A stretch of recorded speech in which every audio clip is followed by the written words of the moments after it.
Assalamualaikum warahmatullahi wabarakatuh. Hai sobat, selamat datang di channel Misteri Malam.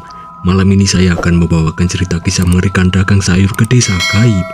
Apa niat dagang sayur, tiba-tiba sesuatu jatuh dari pohon di pinggir jalan. Matanya terbelalak melihat benda yang jatuh itu sebuah kepala setan. Kepala itu menggelinding ke arah dia.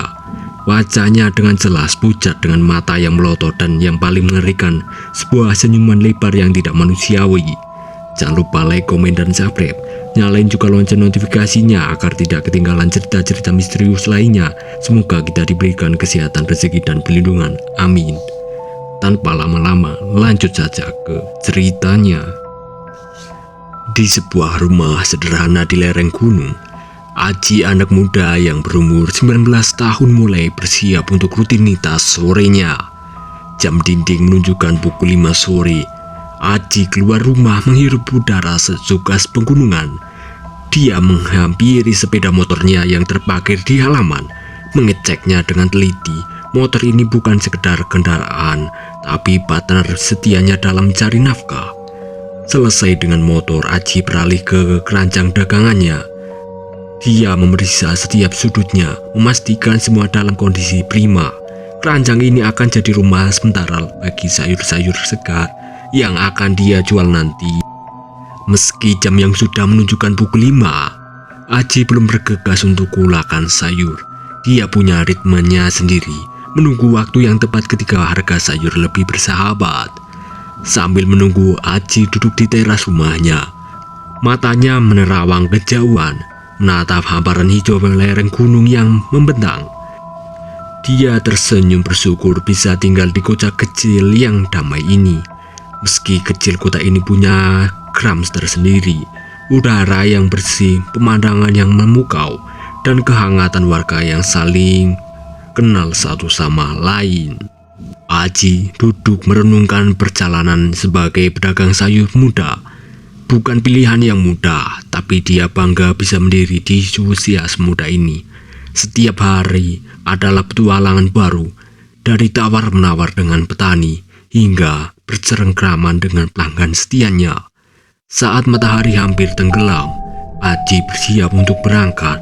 Dia naik ke motornya, bersiap menyusuri jalan berkelok menuju pasar untuk kulakan.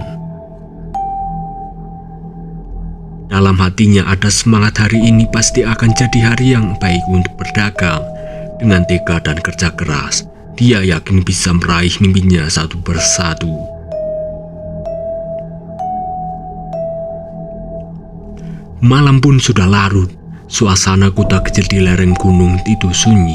Hanya sekali terdengar suara jangkrik.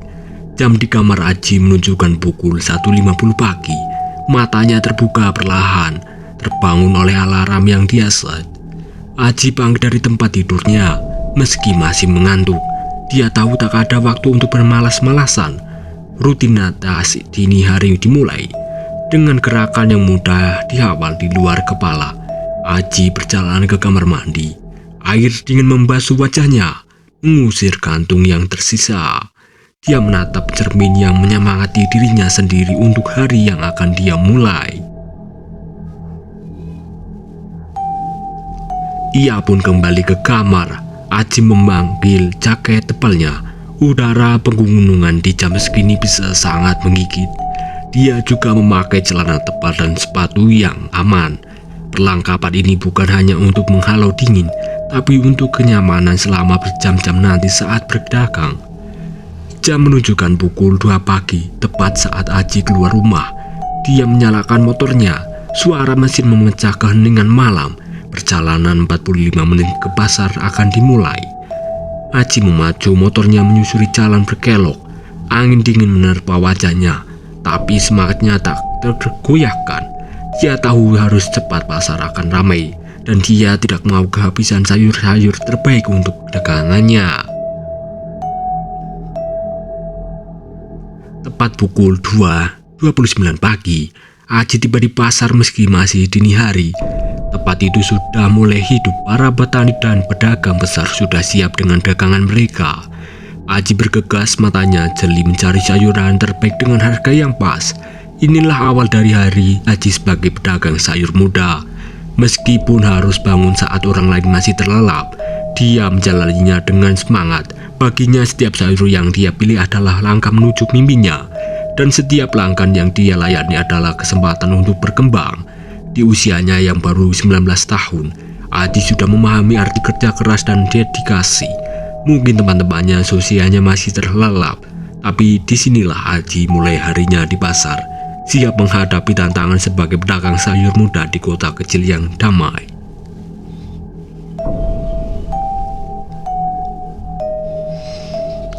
Malam itu, seperti biasa, Aji memacu motornya menuju pasar. Namun kali ini ada sesuatu yang berbeda di udara. Angin dingin pegunungan terasa lebih menusuk, seolah membawa bisikan-bisikan tak kasat mata.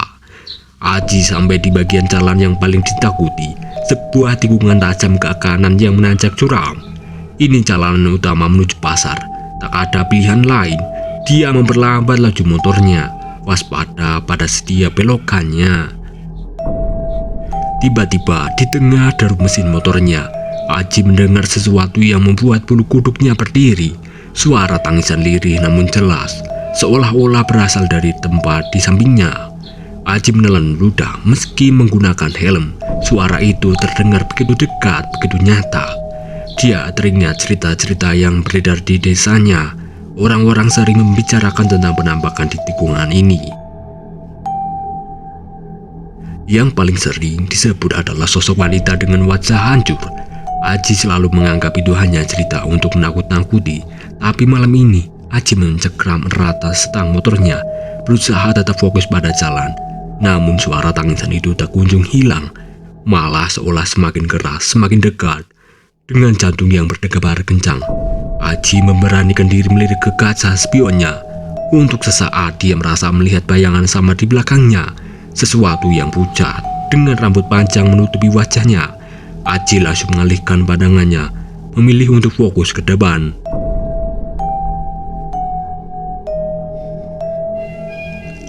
Tikungan itu terasa begitu panjang malam ini. Setiap detik terasa seperti selamanya bagi Aji. Suara tangisan masih terdengar, kadang melemah, kadang menguat. Aji terus mengacu motornya, berusaha mengabaikan rasa takut yang menyelimuti-nya. Akhirnya, setelah yang terasa seperti berjam-jam, Aji berhasil melewati tikungan itu. Suara tangisan perlahan menghilang, digantikan oleh kesunyian malam yang kini terasa jauh lebih menenangkan. Aji menghela nafas lega. Meski gemetar, dia bersyukur telah melewati bagian itu. Kisah di tikungan itu bukan lagi sekedar cerita baginya. Dia telah mengalaminya sendiri. Sepanjang sisa perjalanan ke pasar, Aji tak henti-hentinya berdoa. Pengalaman ini menambah satu lagi tantangan dalam pekerjaannya sebagai pedagang sayur muda.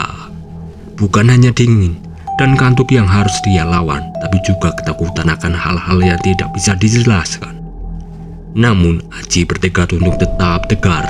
Ini adalah bagian dari perjalanannya, bagian dari kisah hidupnya sebagai pedagang sayur di kota kecil di lereng gunung. Meski takut, dia tahu harus terus maju, karena di ujung jalan ini ada mimpi yang harus dia wujudkan. Malam Jumat Kliwon bagi kebanyakan orang ini adalah malam yang dihindari untuk berpergian. Tapi bagi Aji, pedagang sayur muda kita, ini adalah malam seperti biasa. Dia harus tetap berangkat ke pasar. Jalanan lebih sepi dari biasanya. Aji memacu motornya dengan kewaspadaan ekstra. Udara terasa lebih berat, seolah ada yang mengintai dari kegelapan. Tibalah Aji di bagian jalan yang melewati kuburan. Batu-batu nisan terlihat jelas di bawah sinar bulan. Bayangan pohon-pohon tinggi menari-nari menciptakan siluet mengerikan. Aji menelan ludah, berusaha fokus ke jalan. Tiba-tiba, sesuatu jatuh dari pohon kelapa di pinggir jalan. Aji refleks mengerem motornya dan berhenti. Matanya terbelalak melihat benda yang jatuh itu. Bukan kelapa, tapi sebuah kepala. Kepala itu menggelinding ke arah Aji dalam cahaya remang-remang. Aji bisa melihat wajahnya dengan jelas, pucat dengan mata yang melotot, dan yang paling mengerikan sebuah senyuman lebih lebar yang tidak manusiawi. Jantung Aji berdegup kencang. Dia ingin kabur tapi tubuhnya kaku. Kepala itu terus menggelinding, matanya terpaku pada Aji. Senyuman mengerikan itu tampak tak pernah lepas.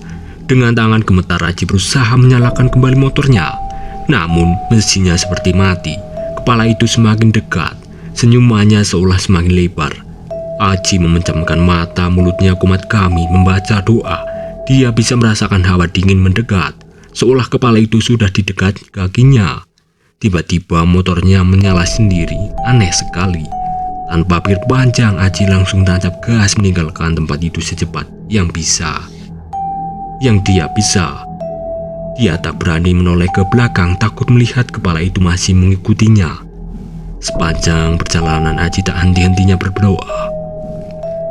Pemandangan kuburan itu batu nisan yang berjejer pohon-pohon tinggi yang menyeramkan, dan tentu saja kepala mengerikan itu terpatri dalam ingatannya. Sesampainya di pasar, Aji masih gemetar. Beberapa pandangan yang sudah mengenalnya bertanya ada apa, tapi Aji hanya menggeleng. Bagaimana mungkin dia menceritakan apa yang baru saja dialami? Malam itu menjadi pengalaman yang tidak terlupakan bagi Aji. Meskipun ketakutan, dia sadar bahwa inilah resiko pekerjaannya sebagai pedagang sayur muda yang harus berangkat dini hari. Ada lagi nih, pada hari Minggu jam 7.19, matahari sudah tinggi, sinarnya menghangatkan bumi. Aji, si pedagang sayur muda kita, memutuskan untuk menjelajahi rute baru. Dia dengar ada desa yang belum pernah dia kunjungi, mungkin bisa jadi pengalaman baru. Aji menyusuri jalan kecil melewati hamparan sawah menghijau, angin sepoi-sepoi membawa aroma padi yang menenangkan. Di ujung sawah, Aji melihat sebuah gapura sederhana. Dia harus melewati jalan cor-coran yang sempit untuk masuk ke desa itu. Begitu melewati gapura, Aji merasa ada yang aneh. Desa itu terlihat normal, rumah-rumah sederhana berjajar, ada balai desa di tengah, bahkan ada lapangan kecil. Tapi tak ada satu hal yang janggal, tak ada orang satu pun di sana. Aji berkeliling, motornya berjalan pelan. Dia berharap melihat seseorang siapapun, tapi desa itu benar-benar sepi. Tidak ada suara orang ngobrol, tak ada anak-anak bermain, bahkan tak ada suara ayam berkokok. Perasaan tidak enak mulai menyelimuti Aji. Matahari masih bersinar cerah, tapi entah kenapa udara terasa dingin. Aji bisa merasakan bulu kuduknya berdiri lagi. Tiba-tiba dari sudut matanya, Aji melihat kelebatan bayangan di salah satu jendela rumah. Dia menoleh cepat, tapi jendela itu kosong. Aji menggelengkan kepala, mungkin hanya imajinasiku, pikirannya. Namun kemudian dia mendengar suara tawa anak-anak dari arah lapangan. Aji mengarahkan motornya ke sana, berharap akhirnya menemukan tanda-tanda kehidupan. Tapi lapangan itu kosong. Suara tawa itu masih terdengar seolah mengelilinginya, tapi tak ada siapapun di sana. Jantung Aji berdebar kencang. Dia mulai paham ini bukan desa biasa. Cerita-cerita tentang kampung setan yang pernah dia dengar terlintas di benaknya. Aji ingin segera pergi, tapi entah kenapa jalanan terasa berputar. Gapura tadi dia lewati tak kunjung terlihat. Panik mulai melanda Aji. Dia memacu motornya lebih cepat, berputar-putar mencari jalan keluar. Rumah di sekitar seolah bergerak, mengubah posisinya. Suara-suara yang aneh mulai terdengar, bisikan tawa, tangisan semua bercampur jadi satu. Aji terus berdoa dalam hati, matanya tetap waspada mencari jalan keluar. Setelah yang terasa seperti berjam-jam, akhirnya dia melihat gapura itu. Tanpa pikir panjang, Aji langsung mengerahkan motornya ke sana. Begitu melewati gapura, seketika suasana berubah. Kembali terdengar suara-suara normal, burung berkicau, angin berhembus di antara padi. Aji menoleh ke belakang. Desa itu masih ada di sana, terlihat normal dari luar, dengan nafas terengah-engah dan jantung masih berdebar. Aji melanjutkan perjalanan. Dia bersyukur bisa keluar dari sana. Aji belajar bahwa tidak semua tempat baru itu aman untuk dijelajahi. Aji pun merasakan bulu kuduknya berdiri lagi. Dengan gemetar ia memberanikan diri menoleh ke arah gapura yang baru saja dia lewati. Pemandangan yang dia lihat membuat darahnya seolah membeku. Di sana berjejer di sepanjang gapura berdiri sosok-sosok mengerikan. Mereka menyerupai manusia, tapi ada yang sangat salah dengan penampilan mereka. Tubuh mereka bungkuk tidak wajar, seolah tulang punggungnya mereka patah. Wajah mereka Aji menelan ludah. Wajah mereka datar tanpa fitur yang jelas, hanya kulit pucat yang terbentang dari dahi hingga dagu. Yang paling mengerikan, sosok-sosok itu melambaikan tangan ke arah Aji. Gerakan mereka kaku dan tidak alami, seperti boneka yang digerakkan oleh tali tak terlihat. Jantung Aji berdegup kencang, otaknya berteriak untuk segera pergi dari desa itu, tapi tubuhnya seolah membeku. Lambaian tangan itu, apakah sapaan atau undangan untuk kembali? Dengan segenap kekuatan yang tersisa, Aji memaksa dirinya berpaling. Dia menggenggam erat setang motornya. Dalam hati dia terus merapal doa. Aji memacu motornya meninggalkan tempat itu secepat yang dia bisa. Angin dingin merempa wajahnya, tapi dia tak peduli. Yang ada di pikirannya hanya satu, menjauh sejauh mungkin dari desa itu. Sepanjang perjalanan pulang, Aji tak berani menoleh ke belakang. Dia takut akan melihat sosok-sosok mengerikan itu mengikutinya, masih dengan lambaian tangan yang kaku dan wajah datar pucat mereka. Hari itu, Aji belajar bahwa ada tempat-tempat di dunia ini yang lebih baik tidak dikunjungi, dan bahwa kadang apa yang terlihat sebagai sapaan ramah bisa saja jadi adalah undangan ke dalam mimpi buruk. Pengalaman ini akan selalu membayangi Aji. Setiap kali dia melewati kepura desa manapun, dia akan selalu waspada, karena kini dia tahu tidak semua yang terlihat normal itu benar-benar normal, dan bahwa di balik sebuah lambaian tangan bisa tersembunyi horor yang tak terbayangkan. Cerita tamat. Jangan lupa untuk like, komen, dan subscribe. Nyalain juga lonceng notifikasinya agar tidak ketinggalan cerita-cerita yang lebih menarik berikutnya. Terima kasih.